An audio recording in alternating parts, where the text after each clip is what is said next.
Man, let me tell you, there was a time in my life when I'd step on stage and before I even opened my mouth, I was already worried. What if they don't laugh? What if they judge me? What if I mess up? But you know what I realized? You could give the performance of your life and somebody in that crowd will still find something wrong. Dr. Peale, why do so many of us stay stuck just because we worried about what somebody else might say? Steve, that's the silent prison most people live in, the fear of other people's opinions. Let me tell you something I've learned. When you let the noise of others drown out your own voice, you become a stranger to yourself. You begin to shape your life like clay in someone else's, and eventually you'll look in the mirror and not recognize who you've become. You see, the mind, when it's preoccupied with pleasing others, cannot focus on purpose. God didn't create you to be a puppet for public applause. He made you with a unique soul, a special mission, and a voice that matters. You can't soar like an eagle when you're flapping around like a pigeon trying to keep everybody happy. The moment you start caring more about what God thinks of you than what the crowd does, that's when life begins to shift. That's when you stop surviving and start truly living. I remember one time I bought this cheap little car back in the day, beat up, squeaky doors, no AC, and folks laughed. Then years later, I pulled up in a Rolls, and guess what? They still had something to say. That's when I knew people gonna talk whether you do good or bad, so you might as well do you. So Dr. Peale, how do we train our minds to stop feeding on that noise? Steve, that's exactly it. People talked about the prophets. People even mocked those who brought peace and healing. So who are we to expect silence from the world? The first step to freedom is this. Stop giving power to opinions that don't pay your bills or build your soul. You must understand, many people talk not because they're wise, but because they're empty. And their criticism is just the echo of their own insecurity. When you give weight to every whisper around you, you become too heavy to rise. But when you filter noise through truth, you become light, focused, and free. Walk in silence sometimes, do good quietly, and let your results speak so loudly that eventually the noise fades away. When you stop caring about their chatter, you finally start living your own chapter. Man, I used to think I had to get everything just right before I made a move. Right timing, right look, right words. Let me tell you what happened. I stayed stuck. Life ain't about being perfect. It's about getting better every single day. So, Dr. Peale, how do we stop being so hard on ourselves and just get going? Steve, you're describing one of the greatest lies we tell ourselves. I'll start when I'm ready. The truth is, no one is ever fully ready. The moment you stop waiting for perfection is the moment you begin progress. Self-growth is messy. It's not a straight line. You'll stumble, you'll sweat. You might even doubt yourself, but each step forward, no matter how flawed, builds confidence, and confidence creates momentum. Here's what I've learned. The pursuit of perfection kills purpose, but the pursuit of progress, that's where real life begins. It's okay to fail, it's okay to fall, but don't stay down. Get back up with wisdom in your hands and experience in your heart. You were not made to be flawless, you were made to be faithful. Just show up, keep moving, and with time, the progress will become your power. Let me be real. Some folks just won't get you. They'll question your moves, your dreams, even your peace. But you know what I realized? I don't need a fan club to live my truth. Dr. Peale, how do we stop needing approval to feel valuable? Steve, that's one of life's most liberating truths. You don't need permission to be who you are. People are entitled to their opinions, but they're not entitled to control your direction. When you live authentically, you'll disturb the comfort of others. You may be labeled different, too much, or not enough, but those are just reflections of their own limitations, not yours. Here's what you must remember. Greatness never seeks validation. It walks silently, speaks gently, and acts boldly. You are not here to impress, you are here to express, to live, to serve, to grow. So if they don't clap, clap for yourself. If they don't believe in you, believe deeper. Your value isn't in how many understand you, it's in how well you understand yourself. Release the need to be accepted, and you'll find the courage to be free. Man, I used to let anybody walk up in my day and drain it. They brought drama, complaints, bad vibes, and I let them just to be polite. But one day I said, wait a minute, this peace I've got, it's mine and it's priceless.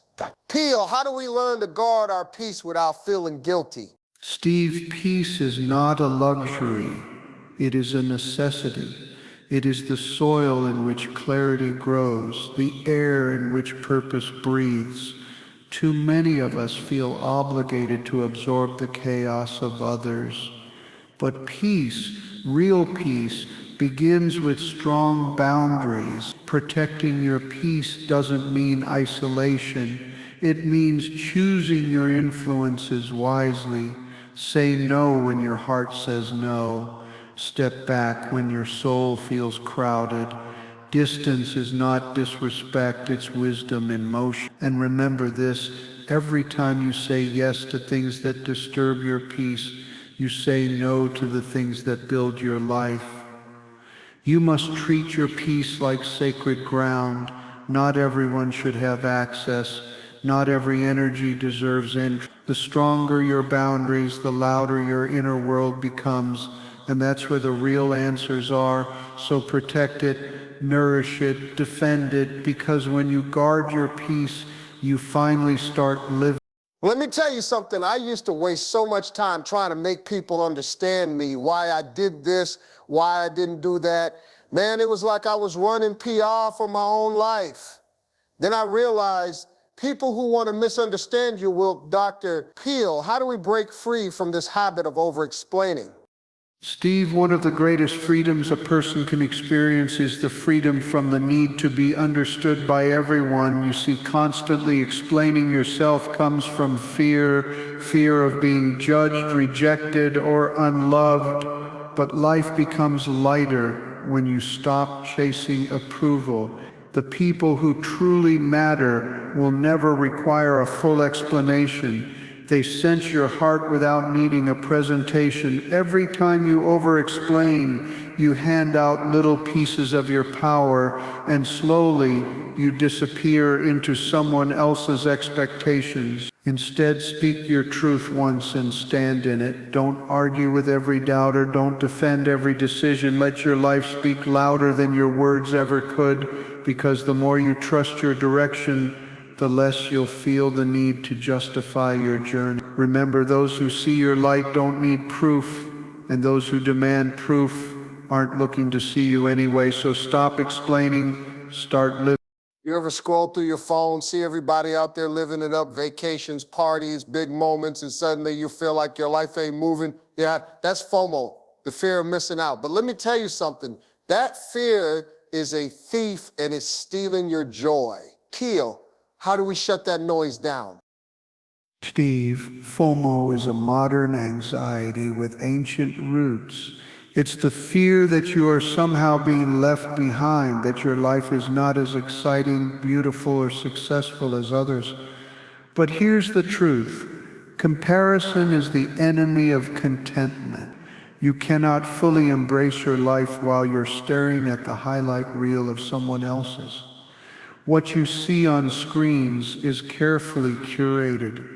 It's not real life, it's filtered moments. Meanwhile, your real, beautiful life is unfolding, unfiltered. The remedy for FOMO is gratitude. When you focus on what you have instead of what you're missing, the fear melts into peace.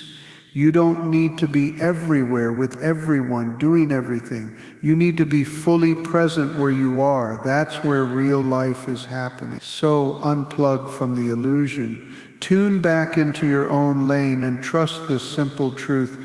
You're not missing out on life. Life is waiting for you to show up. Man, let's talk real for a second. Some of y'all are dragging dead weight through life, toxic friends, one-sided relationships, folks who only call when they need something, and you know it's draining you. Dr. Peale, how do we find the strength to let them go? Steve, you're right. Some relationships are not anchors, they're chains. They don't steady you, they sink you. And when you hold on to people who constantly diminish your spirit, you're not being loyal. You're being unkind to yourself. God created you for connection, yes, but not at the cost of your peace, your purpose, or your growth. Love is not meant to hurt, belittle, or exhaust. If someone only brings chaos to your life, they are not your assignment, they are your lesson. Here's what you must understand. You do not owe anyone continued access to you just because you shared a past with them. You're allowed to walk away from what's toxic, even if it's familiar, even if it once felt like home. Detach not in anger, but in clarity. Choose healing over history. Choose peace over people-pleasing. Because you cannot live fully while holding on to what's already spiritually expired. Let them go so you can grow. You ever say yes when your whole soul's screaming nah? Yeah, been there.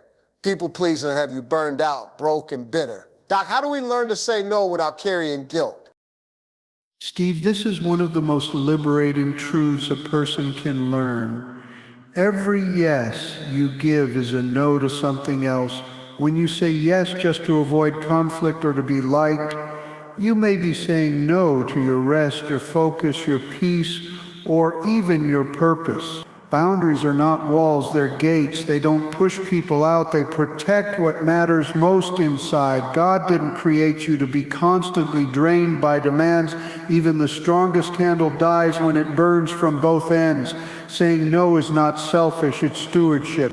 You are responsible for how your time, energy, and spirit are used, and not everyone deserves unlimited access to you. People might get upset when you stop being available on demand. That's okay. Their discomfort is not your burden. You were not born to keep everyone happy. You were born to walk in truth, love deeply, and protect your peace. So draw the line firmly but kindly. Let your yes be sacred and your no be clear. That's how you stop caring about unnecessary pressure and start living with powerful intention. You know, and I learned the hard way. No matter what you do, somebody's going to talk. You buy the car, they say you showing off. You stay quiet, they say you stuck up. Doc, how do you stop needing other people's approval? Steve, this is the final freeing truth. You don't need the world to clap when you rise. You just need the courage to rise anyway. Living for approval is a prison. Every decision, every dream becomes a vote, and you hand the ballot to everyone but yourself. But faith says, even if they doubt me, I will move. Even if they mock me, I will build. Greatness doesn't ask for permission. The people who change the world are rarely the ones who waited to be liked. They were misunderstood, criticized, even rejected, but they were anchored in something deeper, a vision, a calling, a conviction. You have to stop handing people the pen to write your story. Start listening to the quiet voice of faith inside you, the one that says, you are enough, you are chosen, you are capable. When you stop chasing applause, you start chasing purpose. And that, Steve, is when you truly start living. Man, listen, life's too short to keep living for folks who don't even care about you like that. You weren't put on this earth to impress nobody. You were made to grow, to shine, to live free. So from this moment on, stop explaining, stop apologizing, and stop shrinking. Start walking like you belong, because you do.